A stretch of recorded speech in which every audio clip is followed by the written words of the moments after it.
Hello बच्चों। अरे बच्चों,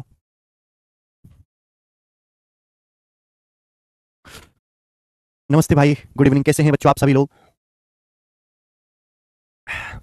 कैसा महसूस कर रहे हैं? मैंने आपकी क्लास को थोड़ा सा लेट करवा दिया मेरे दोस्तों। सर ओटीआर की लास्ट डेट क्या है? देखिए नरेंद्र जी, कोई लास्ट डेट नहीं है। बालक आते रहेंगे, एस्पिरेंट बढ़ते रहेंगे, वेबसाइट पर रजिस्ट्रेशन होते रहेंगे। मैं आपकी जानकारी के लिए बता दूं कि आप में से जो भी बच्चा एसएससी के आने वाले फॉर्म भरेगा, सिलेक्शन पोस्ट के, सीजीएल, सीएचएसएल, सीपीओ, एमटीएस, ये जितने भी होंगे, एसएससी ने अपनी नई वेबसाइट बनाई है ssc.gov.in। जो पुरानी वाली वेबसाइट है वो नहीं है, ssc.nic.in नहीं है, नई वेबसाइट बनाई है। उस पर क्या करना है, उसमें आपको लॉगिन करना है अपनी आप ईमेल आईडी डाले, पासवर्ड जनरेट कर लीजिए और उसको ध्यान रखिए लाइफ टाइम, ठीक है ना? लाइफ टाइम तो नहीं, जब तक आपकी नौकरी नहीं लग जाती। आप जो भी फॉर्म भरेंगे आप उसी वेबसाइट पे आप लॉगिन करेंगे, उसी पासवर्ड से। कोई एडमिट कार्ड आता है, कोई फॉर्म निकलता है, कोई नोटिफिकेशन डाउनलोड करना है, तो आप उस मेरे दोस्तों उस लॉगिन आईडी पासवर्ड से वेबसाइट में लॉगिन कर सकते हैं। ठीक है जी? नहीं? ठीक है बच्चों, क्या मैं आपको लाइव दिखाई दे रहा हूं? खम्मा गानी गुनावट जी, चलिए शुरू करते हैं मेरे प्यारे भाई। सवाल नंबर 23 हम आपको पढ़ा रहे हैं परसेंटेज के मेरे दोस्तों, टाइप वाइज टाइप। कौन से सवाल? जो परसेंटेज की बेसिक डेफिनेशन पर बेस्ड सवाल है, बिना कोई लैंग्वेज वाले। बताओ ना, ऐसा क्वेश्चन कल भी हुआ था। बोला यदि 350 का 65% माइनस 250 का क्वेश्चन मार्क परसेंट प्लस 120 का 40% बराबर 158 है, तो आपसे पूछा है क्वेश्चन मार्क का मान क्या होगा। ये आपसे पूछा गया है, जल्दी से जवाब देंगे। कौन करेगा? हाँ जी, चार ऑप्शन मेरे दोस्तों आपके सामने है, फटाफट जवाब दीजिएगा। 350 का 65% माइनस 250 का कितना मेरे प्यारे भाई? 250 का क्वेश्चन मार्क परसेंट। अब आप एक बात का जवाब दीजिए, 350 का 65% क्या होता है? पहले आप मुझे बताएंगे 350 का 65% होता क्या है, या 65% ऑफ 350 होता क्या है मेरे प्यारे भाई? देखो 5% होता है 1/20, तो 65% हो गया 13/20। 5% 1/20, 5% का 13 गुना 13 पंजे 65, तो 13/20। तो 13/20 ऑफ 350 यही आएगा। जीरो से ये जीरो कट जाएगा मेरे प्यारे भाई। क्लियर है? आप बोलोगे हाँ जी सर बिल्कुल सही। चाहे तो आप इसकी गुणा कर लो या फिर ऐसी छोड़ दो, आप पे निर्भर करता है। 2 से हमारा 35 चला जाएगा मेरे प्यारे भाई 17.5 बार। अब देखेंगे, अब 13 की 17 में गुणा करेंगे 221 आएगा। मुझे याद है 13 गुणा 17 221, बहुत इजी नंबर है। और 13 की 0.5 आधे में गुणा करेंगे 6.5। 221 में 6.5 जोड़ेंगे तो 227.5 आ गया। कितना आ गया बेटे? 227.5 आ गया। ठीक है ना? आप बोलोगे हाँ जी सर बिल्कुल सही। ठीक है, चलो उसके बाद minus question mark percent of 250, minus question mark percent of 250 क्या आएगा? क्वेश्चन मार्क परसेंट ऑफ 250, आपको क्वेश्चन मार्क निकालना है। तो एक बात बताओ, ये जो 250% है मैं इसको क्या लिख सकता हूं? 250% क्या है? 50% 1/2 होता है, तो 250% कितना आएगा? 5/2। ये 250% कितना आएगा? 5/2। तो क्वेश्चन मार्क परसेंट ऑफ 250 को मैं लिख सकता हूं 250 की परसेंट में गुणा 250% 5/2 आ जाएगा। अगला प्लस 120 का 40%, या 40% ऑफ 120। देखिए परसेंट से 2 जीरो कट जाएगा, 4 गुणा 12 आ जाएगा 48, बराबर मेरे दोस्तों क्या आ गया? 158 हो गया, बराबर 158 हो गया। बोलो बात को समझे भाई? 120 का 40% क्या होता है? 48 होता है। केवल कैलकुलेशन है और इसमें कुछ भी दम नहीं है। अब देखो बच्चों, 48 जब उधर जाएगा तो 158 में से 48 घटाएंगे तो कितना हो जाएगा? 110, 110 आ जाएगा। ठीक है, आपको क्वेश्चन मार्क निकालना है। 110 जब इधर आएगा भाई, 227.5 में से जब आप इधर 110 घटाओगे तो कितना आ जाएगा? 117.5। 117.5 बराबर आ गया मेरे दोस्तों क्वेश्चन मार्क गुणा 5/2। आप बोलोगे हाँ जी सर बिल्कुल सही, क्वेश्चन मार्क गुणा 5/2। ठीक है जी, क्लियर है? यहां तक कोई परेशानी? इसलिए मैं कह रहा था कि दशमलव में रहने देते तो कैलकुलेशन थोड़ी कम होती। चलिए कोई बात नहीं मेरे प्यारे, 5 से चला जाएगा। 5 से कितनी बार चला जाएगा? 5 दूनी 10, ये 5 तिया 15, अभी तो 5 बच्चे 25, तो क्वेश्चन मार्क आएगा 23.5 का दुगुना, 23.5 का दुगुना 47। यानी कि क्वेश्चन मार्क जो आपका 47 आ गया। सी ऑप्शन सवाल का आंसर है 47। 47 इसका आंसर है। तो सिंपल स्टेप बाय स्टेप आपको कैलकुलेशन करनी है। एक स्टेप का सवाल है, दूसरे स्टेप में आपका आंसर आ जाएगा। ठीक है, कल भी ऐसा सवाल हुआ था मेरे प्यारे बच्चों। आगे चलेंगे और क्वेश्चन लेंगे ऐसे ही। सवाल नंबर 24, कोई लैंग्वेज नहीं है इन सवालों में बेटे, इन सवालों में कोई लैंग्वेज नहीं है, मात्र आपको कैलकुलेशन करनी है। समझ नहीं आया तो दोबारा रिपीट करके देखो, दोबारा समझाने लायक तो है नहीं ये चीज, किसको दोबारा समझा के टाइम वेस्ट किया जाए? इतनी इज्जत है नहीं इसकी। इसकी इज्जत उतनी है जितनी समाज में आजकल पढ़े लिखे लोगों की है। ठीक है जी, बस उतनी ही है। चलिए अगला सवाल आपके सामने, बताओ सवाल नंबर 24। बहुत बेहतरीन, बहुत जबरदस्त और बहुत प्यारा सवाल है। इससे प्यारा सवाल नहीं आ सकता। बैंकिंग के पेपर का पूछा क्वेश्चन है, बैंकिंग के पेपर का। हमें साफ साफ देखो क्वेश्चन मार्क यहां से निकालना कि क्वेश्चन मार्क क्या होगा। पहले सवाल पढ़ लीजिए मेरे दोस्तों, सवाल देख लीजिए। सवाल है 78.5% of 640, 78.5% of 640 plus 36% of 785 minus question mark बराबर 29 गुणा 21। 29 गुणा 21 मेरे प्यारे भाई, ये अपन को करना है। अब बच्चे क्या करेंगे? 640 का 78.5% निकालेंगे, 785 का 36% निकालेंगे। आपको नहीं लगता कि यहां कैलकुलेशन बहुत बढ़ जाएगी? तो ये सवाल स्मार्ट बच्चों के लिए बैंकिंग के पेपर का पूछा हुआ सवाल है। गौर से देखो मेरे दोस्तों, यहां बीच में क्या हो रहा है? प्लस। देखो दोनों जगह एक ही नंबर इस्तेमाल हो रहा है, 78.5, यहां भी 78.5, 785। आप बोलोगे सर बिल्कुल सही यार, ये तो बड़ा आसान हो गया। सर ये तो बड़ा आसान हो गया। आप बोलोगे हाँ जी बिल्कुल सही, मजा आ गया, कोई प्रॉब्लम नहीं। मेरे प्यारे भाई देखिए, मैं आपको कई बार बता चुका हूं, अगर आपके सामने लिखा हुआ है 78.5% ऑफ 640, तो इस बात का मतलब केवल इतना सा है कि सीधी सीधी गुणा। इसका मतलब है 78.5 गुणा परसेंट गुणा 640। केवल ये मतलब है, गुणा आगे पीछे कैसे भी करी जा सकती है, यही मीनिंग है। सबके बीच में किसका साइन है? मल्टीप्लाई का। अब दशमलव के बाद एक अंक है जीरो, ये जीरो से दशमलव कट जाएगा, ऐसे नहीं कर सकता बच्चों में। दशमलव से जीरो नहीं काट सकता। क्या 785 को अलग करके मैं ये परसेंट 64 के साथ नहीं लगा सकता? 64% ऑफ 785 नहीं लिख सकता इस बात को भाई। अगर मैं गौर से देखूं तो क्या मैं ऐसे नहीं लिख सकता कि दशमलव दशमलव की गुणा होगी जीरो में तो जीरो हट जाएगा। ये बन गया 785% ऑफ 64। 785% ऑफ 64। मैंने आपको बताया है कि a परसेंट ऑफ b बराबर होता है b परसेंट ऑफ a। गुणा आगे पीछे कैसे भी कर लो। 785% ऑफ 64 को मैं ऐसे भी लिख सकता हूं कि 64% ऑफ 785। बेटे लिख सकता हूं कि नहीं? मैं लिख सकता हूं कि 64% ऑफ 785। बताओ कितने बालक इस बात को समझ गए? कितने बालक इस बात को समझ गए? अभी 785% ऑफ 64 को मैं ऐसे भी लिख सकता हूं 64% ऑफ 785। एग्जांपल दे के मैंने आपको बेसिक खूब पढ़ाया है कि भाई a परसेंट ऑफ b बराबर b परसेंट ऑफ a। ये चीज मैंने आपको सिखाई कि नहीं? अब देखो पेपर में ये क्या है कंसेप्ट, पेपर में कंसेप्ट तो पूछता नहीं है, पेपर में तो कंसेप्ट पे सवाल पूछता है, तो उस पर भी सवाल है। ए बी को आगे पीछे देखो, गुणा गुणा किधर भी करो, चाहे आगे से चाहे पीछे से, आंसर सेम ही आना होता है। तो मैंने ऐसे लिख दिया। ऐसे करने का फायदा क्या है बेटे? ऐसे करने का फायदा केवल एक ही है कि हमारी कैलकुलेशन कम हो जाती है। दोनों ही जगह 785 हो गया। क्या आपको पता नहीं है बेटे कि 64% ऑफ 785 में जोड़ूंगा अगर मैं 36% ऑफ 785 तो क्या आ जाएगा? 64% और 36%, 64 जमा 36, 100% ऑफ 785 नहीं आ गया। ये 64 जमा 36 क्या होता है? 100। 100% ऑफ 785 नहीं आ गया मेरे प्यारे भाई। क्लियर है? 100% का मतलब क्या होता है? एक। 64% ऑफ 785 जमा 36% ऑफ 785, 64 जमा 36 100 आ गया। 100% ऑफ 785 और 100% का मतलब क्या होता है? एक। एक गुणा 785, 785 आ गया मेरे प्यारे भाई। और ये है माइनस क्वेश्चन मार्क बराबर 29 गुणा 21। 29 की 21 में गुणा करके कितना आएगा मेरे दोस्तों? 609। आप कहोगे सर इतनी जल्दी कैसे गुणा करी? मैंने इतनी जल्दी ऐसे दिमाग में सोच लिया। 21 का मतलब 20 जमा 1, 29 की 20 पे 580, 580 में 29 जोड़ेंगे 609। बस सवाल सॉल्व हो गया। क्वेश्चन मार्क मुझे निकालना है, तो 785 में से माइनस 609 घटेंगे तो एंड में 6 आएगा। एंड में 6 आएगा, डी ऑप्शन आंसर है। आगे पूरा करने की जरूरत ही नहीं। क्वेश्चन मार्क निकालना है तो 609 इधर आएगा, 785 माइनस 609। तो जब आप घटाओगे तो हाथ से ले, जब आप लोगे तो मैं केवल इकाई का अंक दूंगा। 5 में से तो 9 घटेगा नहीं, 5 को हाथ से लेके क्या बनाओगे? 15। 15 में से 9 घटाओगे तो एंड में 6 आएगा और 6 एक ही विकल्प में है, डी विकल्प में आंसर हो जाएगा। बताओ समझ में आया? तो बेटे हमें कैलकुलेशन तो करनी है, ठीक है जी, लेकिन दिमाग लगा के। अगर आप यहां पे गधों की तरह कैलकुलेशन करने लगते तो आप देखो कितना कैलकुलेटिव लेंथी सवाल हो जाता है ये, ठीक है जी। अगर आप मेरे थॉट प्रोसेस को पकड़ोगे तो एक स्टेप में सवाल होगा, चाहे कैसा भी सवाल हो। बेटे मैं आपको सवाल करना नहीं सिखाना चाहता, मैं आपको सवाल के प्रति अपनी सोच का नजरिया डेवलप करवाना चाहता हूं कि आपके सोचने की क्षमता बढ़े। बच्चा अगर 785 दो बार था बेटे, 785 को नहीं ऐड किया जाएगा। अखिलेश जी कह रहे हैं। अखिलेश जी बेटे अगर आपके सामने ऐसे लिखा हुआ 3x प्लस 2x, अखिलेश तो आप क्या लिखोगे? 3x प्लस 2x क्या लिखोगे अखिलेश जी? बताओ जरा क्या लिखोगे अखिलेश? क्या आप 3x प्लस 2x 5x लिखोगे कि नहीं लिखोगे? है यहां भी तो यही है, बीच में क्या है? प्लस। ये ऑफ का मतलब गुणा, ऑफ का मतलब गुणा। 64% प्लस 36%, 785 दोनों में, 785 दोनों में कॉमन बचेगा। 64% प्लस 36%, तो 64 36 100% ऑफ 785। चलिए रिकॉर्डेड नहीं है एकदम, फिर से रिपीट करके देखिएगा। देखो जिन बच्चों ने, मैंने बहुत आसान तरीके से समझाया है, लेकिन जिन बच्चों ने कभी जिंदगी में कभी गणित देखा ही नहीं, उनके लिए अभी भी मुश्किल होगा। तो भैया वो एक बार में नहीं समझे, उनको 2-3 महीने का समय चाहिए, ठीक है। चलो मेरे दोस्तों नेक्स्ट एक और सवाल कराऊंगा मेरे प्यारे भाई, ऐसा एक और सवाल कराऊंगा लास्ट, एक और सवाल कराऊंगा बच्चों ऐसा ही लास्ट बताएंगे। सवाल नंबर 25, क्वेश्चन नंबर 25। बनाओ मेरे भाई बनाओ, बहुत अच्छा सवाल है, बहुत अच्छा। और ऐसा नहीं कि मेंस के पेपर का सवाल है, ये सवाल सीएचएसएल 2019 के प्री के पेपर में आया था। प्री के पेपर कोई लैंग्वेज नहीं है सवाल में, मात्र कैलकुलेशन है, कोई कुछ नहीं पूछा, केवल आपसे कैलकुलेशन पूछिए, कैलकुलेशन, ठीक है जी। आगे सवाल देखते, सवाल है 240 का a% c है, पहली लाइन। 240 का a% c है, दूसरी लाइन। a का c% 117.6 है, a का c% या c% ऑफ a 117.6। पूछा क्या सवाल में आपसे पूछा है a प्लस c का मान ज्ञात कीजिए, a प्लस c का मान ज्ञात कीजिए, ये सवाल में आपसे पूछा गया है। देखो मेरे प्यारे स्टूडेंट्स, लॉजिकली हमारी बात को सोचने की कोशिश करेगा। यहां से मुझे देखते ही पता लग गया कि अगर ये सवाल सॉल्व करना है तो मुझे a और c का मान निकालना पड़ेगा। इतनी बात क्लियर है? ठीक। चलिए दो तरीके बताऊंगा मेरे दोस्तों, एक जो आपको एग्जाम में करना है, एक जो केवल आपको समझना है लेकिन करना नहीं है एग्जाम में। पहली लाइन दिया 240 का a% c, 240 का a% c या फिर a% ऑफ मतलब गुणा a% ऑफ 240 बराबर c, ये मेरे दोस्तों दिया है आपको। क्लियर है? पहली लाइन आप बोलोगे हाँ सर पहली लाइन यही है। बच्चे ये 240 को परसेंट के साथ लगा लो। 240% क्या होता है? आप मुझे बताओ 240% क्या होता है? हमने आपको सिखाया है भाई कि 20% 1/5, ये 240% है 12 गुना, 12 दूनी 20 गुना 12 240 होता है ना, 12 गुना 12/5। अगर 20% 1/5 होता है तो 240% हो गया 12/5 बराबर सी। सी मेरे प्यारे समझे? अगर मैं सी को नीचे लाऊंगा तो यहां से ए से सी का जो रेशियो आएगा, अनुपात, 5 ऊपर जाएगा 12 नीचे आएगा, 5/12 क्या आ गया? ये ए से सी का अनुपात आ गया। क्या आ गया बेटे? ए से सी का अनुपात। अनुपात समझते हैं आप?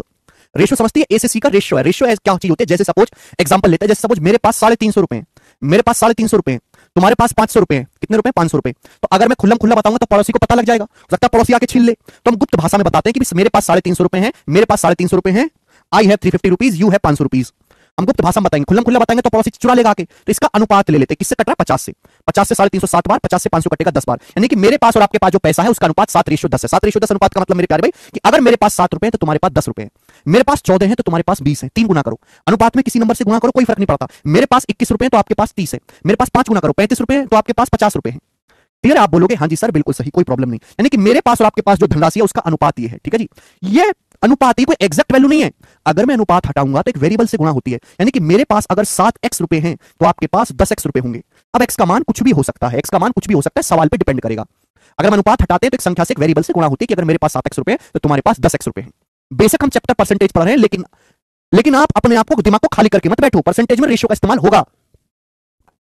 आपसे सवाल में a प्लस सी पूछा, दो रास्ते हैं, या तो आप a और c का मान निकालो या फिर चेक कर लो। भाई a से c का अनुपात 5:12, इसका मतलब कि अगर a का मान 5 है तो c का मान 12 है। रेशियो एग्जैक्ट वैल्यू नहीं है, a का मान 5 है तो c का मान 12 है। इसका मतलब a की वैल्यू अगर 5 का मल्टीपल है तो c की वैल्यू 12 से कटने वाली संख्या होगी कोई। इसका मतलब बच्चों ये होगा कि अगर a का मान 5 का मल्टीपल आएगा और c का मान 12 से कटने वाली संख्या होगी, a c का रेशियो 5:12 है, इसका मतलब a की जो वैल्यू है वो 5 के से कटने वाली कोई संख्या होगी और c की जो वैल्यू है 12 से कटने वाली कोई संख्या होगी। समझ में आया? ये मतलब है जो इस बात का। सवाल में a प्लस सी पूछा है, अगर a का मान 5 यूनिट है तो c का मान 12 यूनिट है। तो अगर मैं a प्लस सी करूंगा, a प्लस सी, तो a प्लस सी जो भी आएगा 5 जमा 12 17, a प्लस सी का मान जो भी आएगा वो 17 से कटने वाला नंबर आएगा।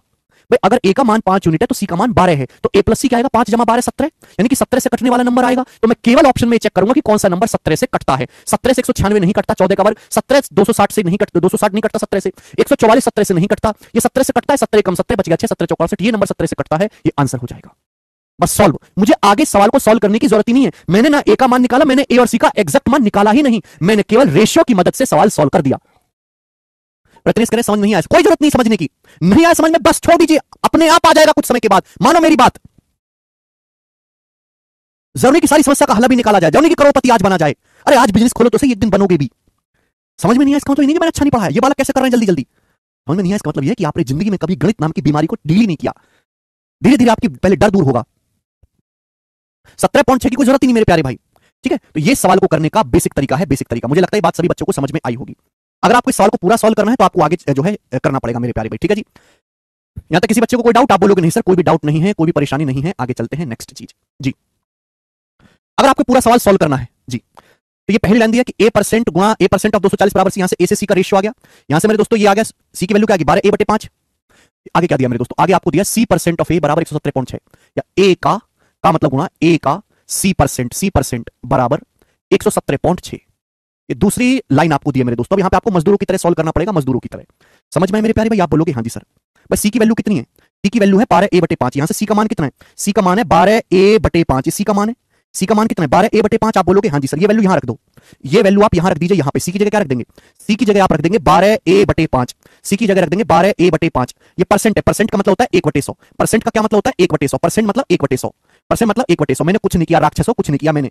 सवाल में दिया a का c% 117.6 का मतलब गुणा a का c% बराबर ये है। सी की जगह क्या है? पहली स्टेप में आपको दे रखा है सी का मान है 12a/5, परसेंट का मतलब 1/100। वैल्यू रख दी, कैलकुलेशन कर लो। यहां से कैलकुलेशन करोगे तो 12 से जाएगा, 12 निम्मा 108, बचेगा 9, 12 96।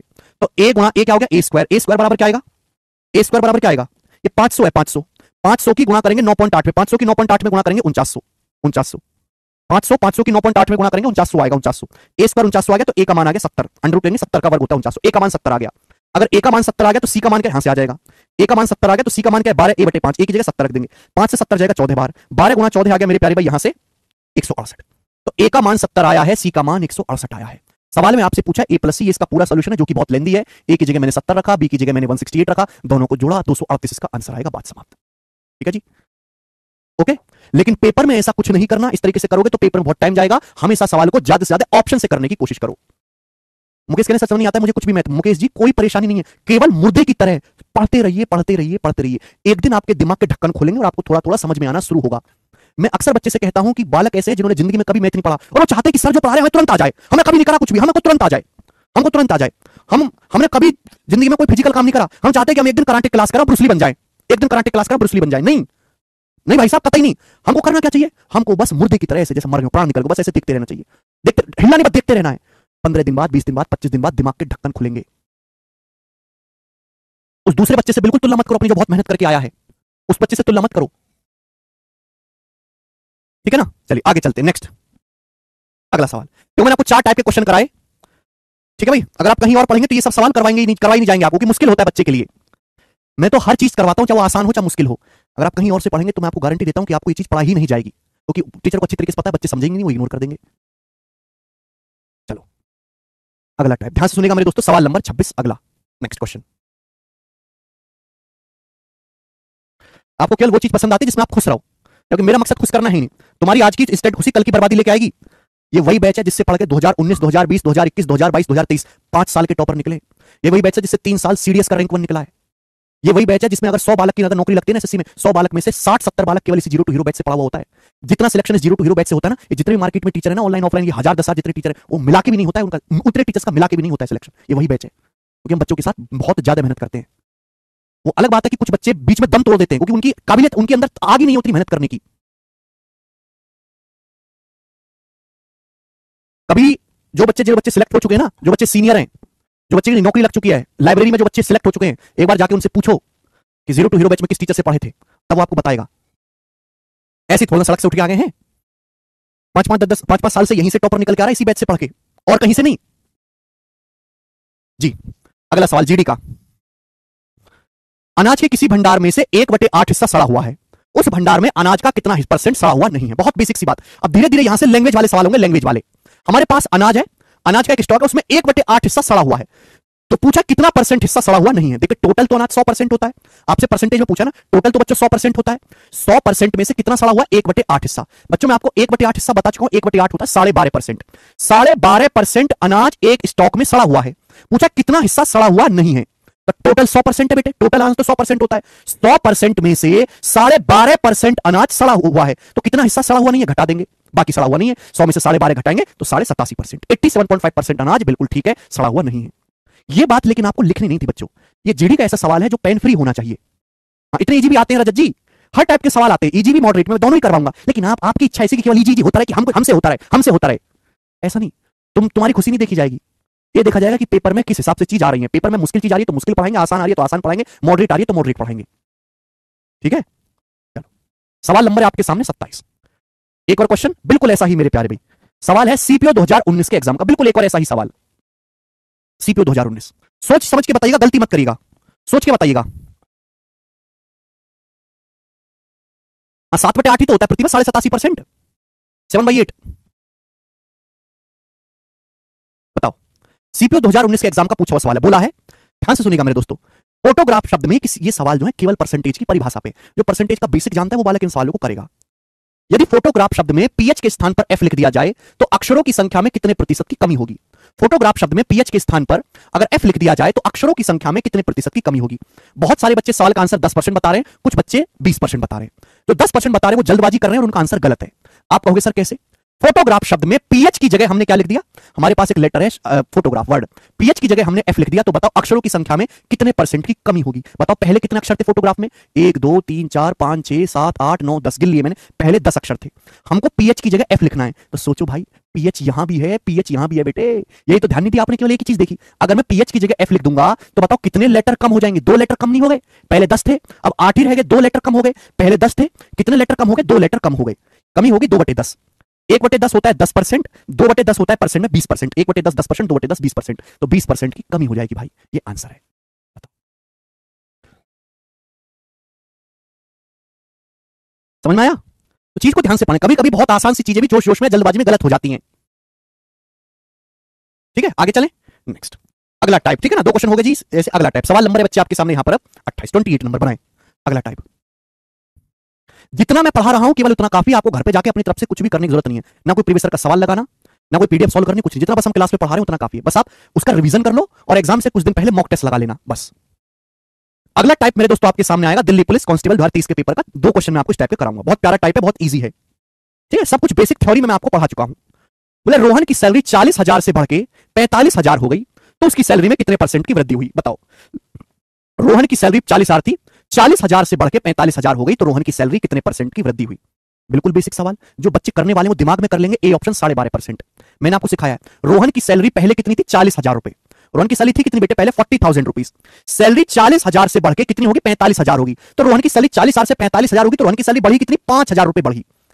और आपसे ये पूछा सैलरी कितने परसेंट वृद्धि हुई, तो नीचे क्या लिखेंगे ओरिजिनल पहले कितनी सैलरी थी, ऊपर क्या लिखेंगे सैलरी बढ़ी कितनी 5000, कितना आ गया जी 1/8, 1/8, 1/8 बढ़ गई सैलरी। और परसेंटेज में क्या होता है 1/8 12.5%, 12.5% याद है आपको 12.5% आंसर, ठीक है ना, क्लियर है।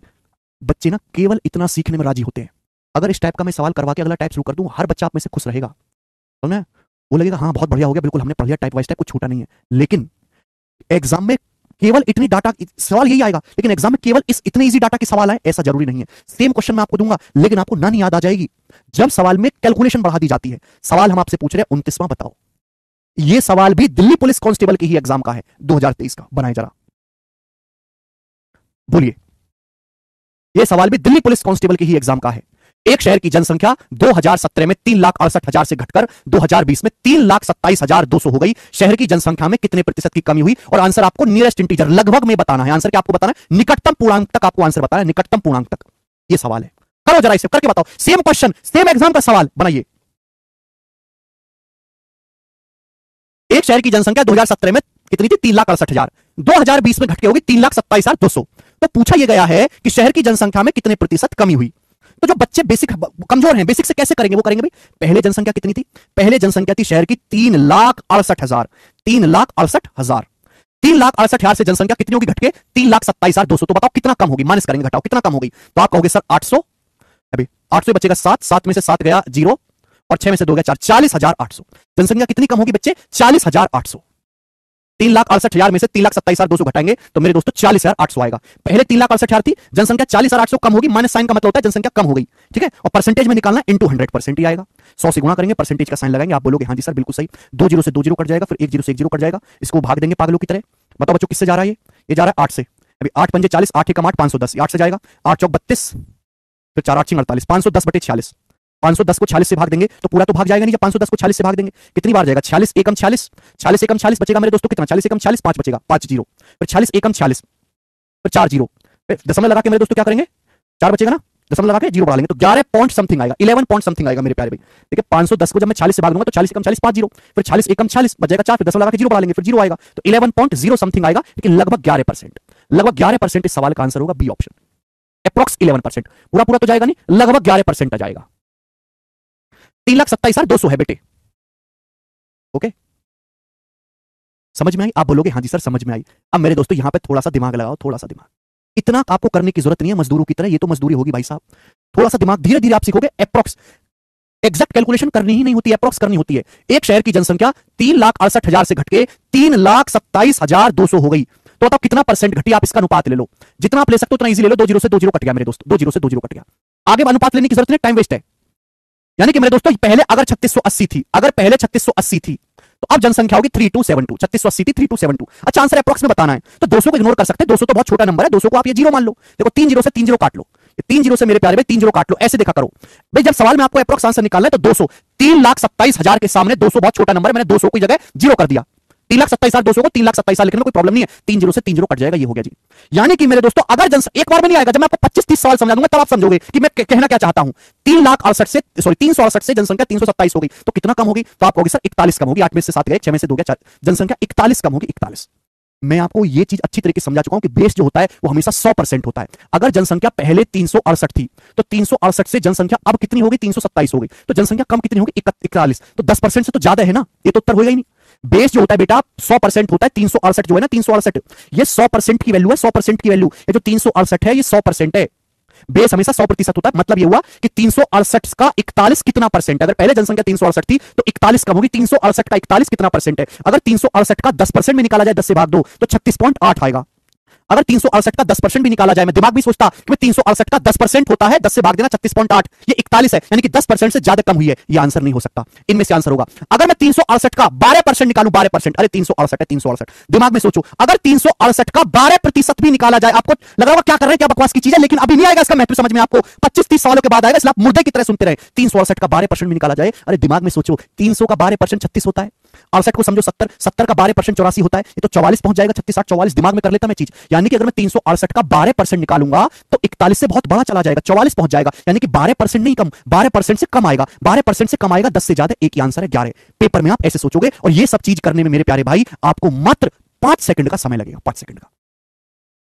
भाई 368 का 10% होता है 36.8, ये जनसंख्या 41 कम हुई है तो 10% से ज्यादा आंसर आएगा। अगर मैं 368 का 12% निकालूं, 368 का, मैं 368 देखता ही नहीं, मैं देखता हूं 300 जमा 68, अगर मैं इसका 12% निकालूं, मैं दिमाग में करता ये, तो 300 का 12% 36, ये 68 को 70 मान लो, 70 का 12% 84, 84 या 8.4 या 8, 44 आएगा लगभग, यानी कि ये तो 41 ही कम हुई है, यानी कि 12% से कम आएगा, तो ये वाला उत्तर नहीं है, ये उत्तर नहीं है, ये उत्तर है। ऐसे सोचना है। 368 का 10% क्या होता है? 368 का 10% होता है 36.8, 368 का 1% क्या होगा? फिर 10 से भाग देना, 3.68, और जब मैं इनको जोड़ूंगा तो लगभग मेरे दोस्तों कितना आएगा? 41 आएगा, 10 और 11, 11% की वैल्यू कितनी आएगी? 8, 8 से 14 का 4 से 36 और 1 37, 37 और 3 40, लगभग आएगा 41। बोलिए 8, 8 से 14 का 4 से 1 4 1 7 3 10, यानी कि 368 का 11% 40.48 है, लगभग 41 के बराबर है, लगभग, तो 11% कम हुई है। दूसरा तरीका है सोचने का, बेसिकली आपको मजाक करना है, ये हमेशा 100% होता है, 10% निकालो, 10 से भाग, दशमलव लगा दो, 1% निकालो और 10 से भाग, जोड़ूंगा 11% ही आएगा, 40.48, 11% आ गया, 368 का 11% ही रहा, 41 कम हुआ, लगभग 11% ही है। ठीक है भैया, तो हर चीज निर्भर करती है कि आप कितना अच्छा अप्रॉक्स कैलकुलेशन करते हो, धीरे धीरे आप सीखोगे मेरे प्यारे भाई, धीरे धीरे। चलो अगला सवाल नंबर है 30 आपके सामने, बताएं, एक और क्वेश्चन ऐसा ही बनाओ, एक और सवाल। सवाल है 1894 का 74% उस संख्या के 39% से कितने प्रतिशत ज्यादा है? बिल्कुल सरल और बेसिक और मामूली सी बात, ढंग से पड़ेगा। सवाल में बोला है कि 1894 का 74% उसी संख्या के 39% से कितने प्रतिशत अधिक है, और आंसर बताना है दशमलव के 2 स्थानों तक सही। 1894 का 74% उसी संख्या 1894 के 39% से कितना प्रतिशत ज्यादा है?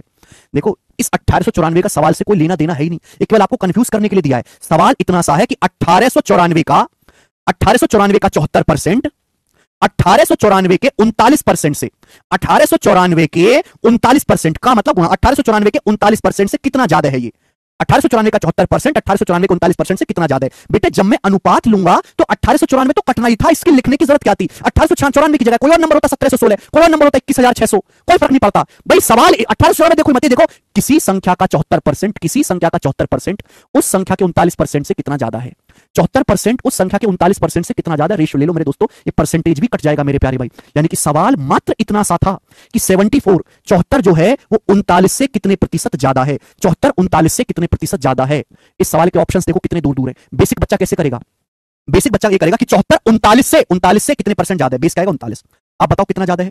74 में से 39 जब आप घटाओगे, 74 में से 39 घटाओगे तो कितना आएगा मेरे दोस्तों? 35, 35 आएगा, और परसेंटेज में इंटू 100%, परसेंटेज में निकालना है गुणा 100%, ये आएगा। 39 से 74 कितना ज्यादा है? 35 ज्यादा है, बेस क्या 39, इसको भाग करेंगे, 3500 को भाग देंगे 39 से, तब जाके आंसर निकालेंगे। बताओ क्या आएगा? 3500 को 39 से भाग देने पर क्या आएगा? सोचो, 3500 को 39 से भाग देने पर क्या आएगा? C option. अरे 39 से 74 कितना ज्यादा है? 35 ज्यादा है, 35 बटे 39, परसेंटेज में निकालना 100%, 3500 को 39 से भाग देंगे क्या आएगा? बताओ 3500 को आप 39 से भाग नहीं दे सकते, ये आएगा, लगभग भाग देंगे, ये आएगा 89.74%। ये हो गया मजदूरों वाला तरीका जो जनरली बच्चे करते हैं, जो किताबों में लिखा हुआ है। इतनी जरूरत नहीं है, आपको परसेंटेज निकालना आता है, बहुत अच्छी बात है, अपनी नॉलेज को रखो, अपने धोरे कोई नहीं पूछने वाला तुमको आप भाग देना आ रहा है कि नहीं आ रहा। मैं कह रहा हूं कि परसेंटेज तो निकालना ही नहीं होता, एप्रोक्स कैलकुलेशन करनी होती है। बोला है 74 39 से कितना ज्यादा है? 39 है बेस, और बेस हमेशा 100% होता है, बेस है 100%। 39 से 74 कितना ज्यादा है? 39 से 74 35 ज्यादा है, कितना ज्यादा है? 35। सवाल केवल इतना सा है बेटे कि बेस अगर 39 100% की वैल्यू है, अगर 39 100% की वैल्यू है, तो 35 कितने प्रतिशत की वैल्यू है, ये सवाल है। मैं ऐसे नहीं करूंगा कि 39 से 74 कितना ज्यादा है, 35 ज्यादा है बटे 39 गुणा 100%, और मैं करूंगा पहले 3500 फिर 3500 को भाग दूंगा 39 से, इतना टाइम नहीं है बेटे, ऐसे तो मैं बुढ़ा हो जाऊंगा सवालों करते करते। बेस 39 है, 39 से 74 कितना ज्यादा, मैं सिखा चुका हूं, बेस हमेशा 100% होती है, 100% से कम या ज्यादा चेक करना है। बेस है 39, 39 100% है, 74 कितना ज्यादा है? 35। अगर 39 100% के बराबर है तो 35 कितने परसेंट के बराबर है? आप कहोगे सर कैसे निकाले, नहीं सोच पा रहे, क्या 35 को ऐसे नहीं लिख सकते? क्या 35 को ऐसे नहीं लिख सकते? 39 - 4 लिख सकते हो कि नहीं? 35 को ऐसे नहीं लिख सकते 39 - 4, मैं दिमाग में सोचता, क्योंकि विकल्प बहुत दूर दूर है, बहुत ज्यादा दूर दूर है। बेस 39, बेस 39, 39 मतलब 100%। अगर 39 100% है तो 4 कितना परसेंट है? आप खुद सोचो, अगर 39 100% के बराबर है, अगर 39 100% के बराबर है तो 4 कितने परसेंट के बराबर है? 4। बेटे अगर मैं 10 से भाग दूं, 10 से भाग दूं तो 3.9 आएगा, 10%। अगर 39 100% है तो 3.9 10%, 3.9 10%। मैं दिमाग में सोचता 39 का 10% होता है 3.9, ये तो 4 है, तो 4 10% से हल्का सा ज्यादा आएगा, 4 10% से हल्का सा ज्यादा आएगा। भाई अगर 3.9 10% के बराबर है तो 4 10% से हल्का सा ज्यादा होगा। मैं 3.9 में 0.1 जोड़ूंगा, 4 पहुंच जाओगे। अगर 3.9 10%, ये चीज लिखनी नहीं होती बेटे, ये तो भी आप बेसिक लेवल पे इसलिए लिखना पड़ रहा है, बाकी लिखना नहीं पड़ेगा। अगर 3.9 10% के बराबर है तो 4 10% से हल्का सा ज्यादा आएगा। अब 100 में से 10 घटाओगे 90%, तो 90% से हल्का सा कम, 90% से हल्का सा कम, एक ही ऑप्शन है 89.74, ये आंसर है। 90% से हल्का सा कम, ये आंसर हो गया।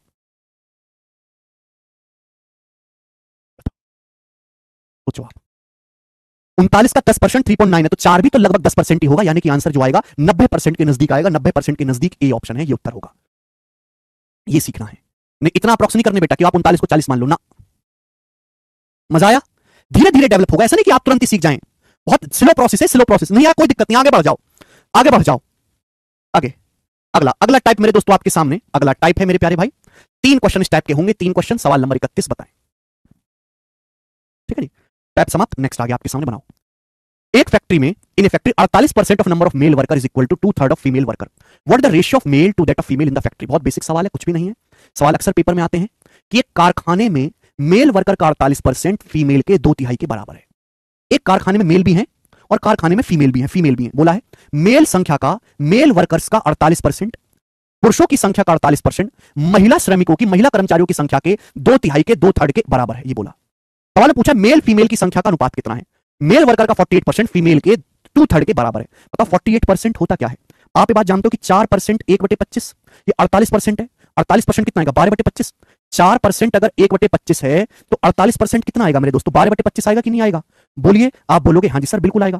यहां से 2 से 12 कितनी बार चला जाएगा, 6 बार, 2 6 12, ये एफ आएगा नीचे। तो मेल से फीमेल की संख्या का अनुपात क्या आएगा, मेल और फीमेल की संख्या का अनुपात क्या आएगा, 25 ऊपर पहुंचेगा, 25/18, 6 18। मेल से फीमेल की संख्या का अनुपात 25 ऊपर पहुंचेगा, 6 नीचे आएगा, 6 की 3 में गुणा हो जाएगी 18। मेल फीमेल की संख्या का रेशियो है 25/18, टी ऑप्शन। बहुत बेसिक है ये टाइप। सी नहीं है गोपाल, डी ऑप्शन है। ऐसे क्रॉस मल्टीप्लाई भी नहीं जानते क्या आप लोग कि 25 की गुणा यहां हो जाएगी, 6 की गुणा इस 3 में हो जाएगी 18। अब ये भी बतानी पड़ेगी क्या बातें आपको। अब बहुत सरल और इजी टाइप है मेरे दोस्त। हाँ जी चलिए 32वां बताओ। एक और क्वेश्चन ऐसा ही, एक और सवाल ऐसे, सिलेक्शन पोस्ट 2023 का, इसके फॉर्म भी आ चुके हैं 2024 के सिलेक्शन पोस्ट के पेपर के, और उसी के उपलक्ष्य में सवाल करेंगे 2023 के पेपर का। बनाएं प्रैक्टिस, कोई बुक नहीं, केवल शीट आपको लगानी है बस, दैट्स इट।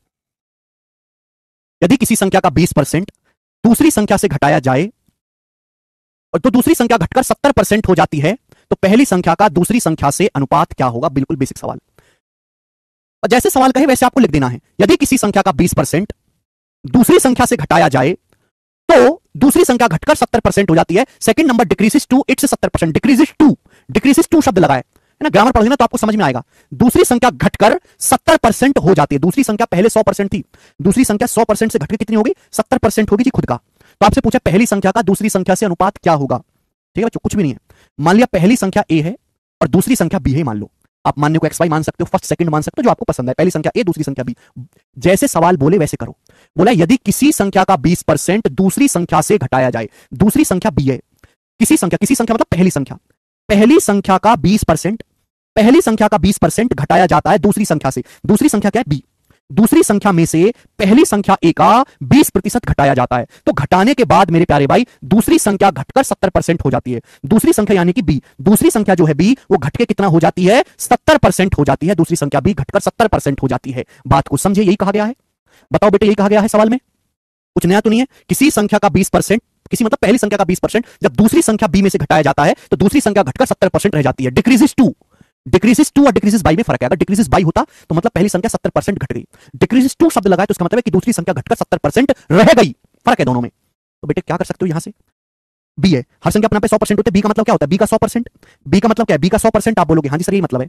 जब ये इधर आएगा, मेरे प्यारे भाई, तो 100 में से 70 घटाएंगे तो क्या आएगा, 30% ऑफ बी, 30% ऑफ बी। उधर चला जाएगा, मान लीजिए उधर चला जाएगा, क्या हो जाएगा 20% ऑफ ए, 20% ऑफ ए। आप बोलोगे हाँ सर, बराबर 100 - 70, 30% ऑफ बी बराबर 20% ऑफ ए।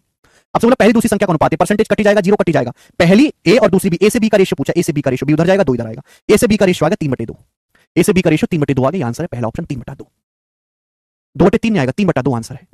ठीक है आगे चलिए दोस्तों, एक और क्वेश्चन करते हैं इसी टाइप का, वरना फिर आप मुझे परेशान करोगे कल। सवाल नंबर 33 एक और करेंगे मेरे प्यारे दोस्तों, वेरी वेरी इंपॉर्टेंट। ठीक है ना, सेम कैटेगरी के सवाल है मेरे प्यारे भाई, थोड़ा थोड़ा चेंज है, लेकिन ऐसा नहीं कि मैं आपको एक ही जैसे क्वेश्चन करवाऊंगा। बनाए सवाल नंबर 33। बोला दो संख्याएं ए और बी ऐसी हैं कि ए के 8% और बी के 5% का योग ए के 12% और बी के 10% के योग का 3/5वां हिस्सा है। ए और बी का अनुपात क्या है। बहुत बेहतरीन सवाल बोला है। दो संख्याएं ए और बी ऐसी हैं कि ए के 8%, दो संख्याएं ए और बी ऐसी कि ए के 8% यानी कि 8 ए के 8% और बी के 5%, बी के 5% का योग, योग मतलब सम। Two numbers A and B are such that sum of 8% of A and 5% of B is 3/5 of, किसका 3/5 है, 3/5 of the sum of 12% of A, A के 12%, और बी के 10%, ए के 12% और बी के 10% के योग का 3/5 है। 3/5 का मतलब मेरे दोस्तों 3/5 गुना है। ये मतलब हुआ मेरे प्यार में। हमने कुछ भी नया नहीं किया, जैसे मेरे को सवाल ने इंस्ट्रक्शन दी मैंने वही चीज जो है बोर्ड पे उतार दी। दो संख्याएं ए और बी ऐसी हैं कि ए के 8% और बी के 5% का जो योग है वो ए के 12% और बी के 10%, ए के 12% और बी के 10% के योग का 3/5 का मतलब 3/5 गुना है, 3/5 हिस्सा है। आप बोलोगे हाँ जी सर ये बन गया। अब आपको करना क्या है, सॉल्व करके ए और बी का अनुपात निकालना है। तो देखो ये 5 है, ये 5 की गुणा यहां होगी इस ब्रैकेट में, इस पूरे ब्रैकेट में 5 की गुणा होगी। गुणा करने के बाद घटाना है भैया, मैं तो दिमाग में सीधा स्टेप लिखूंगा, आप नहीं कर सकते तो पहले 5 की गुणा कर लो छोटे बालक की तरह, फिर करना आगे। 5 की जब यहां गुणा करेंगे तो 5 8 40% आएगा, यहां 3 × 12 36 आएगा, ये 40 आएगा, ये 12 36 आएगा। 40 में से 36 घटाएंगे 4% ऑफ ए बराबर बी की बात करते हैं। 5 की 5 में गुणा करेंगे 25% बी आएगा, ये 3 2 30 आएगा, 30 आएगा, ये 5 5 25 आएगा, ये 3 2 30 आएगा। तो 30% बी में से ये 25 उधर जाके घटाएंगे, 30 में से 25 घटाएंगे तो 5% ऑफ बी, 5% ऑफ बी। ये परसेंट कटी गया दोनों तरफ से। ए से बी का अनुपात क्या आ गया, बी इधर आएगा, 4 उधर चला जाएगा राइट साइड में। ए से बी का अनुपात आ गया 5/4 और यही ए से बी का रेशियो है 5/4, जो कि हमारे यहां पर बी ऑप्शन सही बनता है, बी ऑप्शन। बात समाप्त।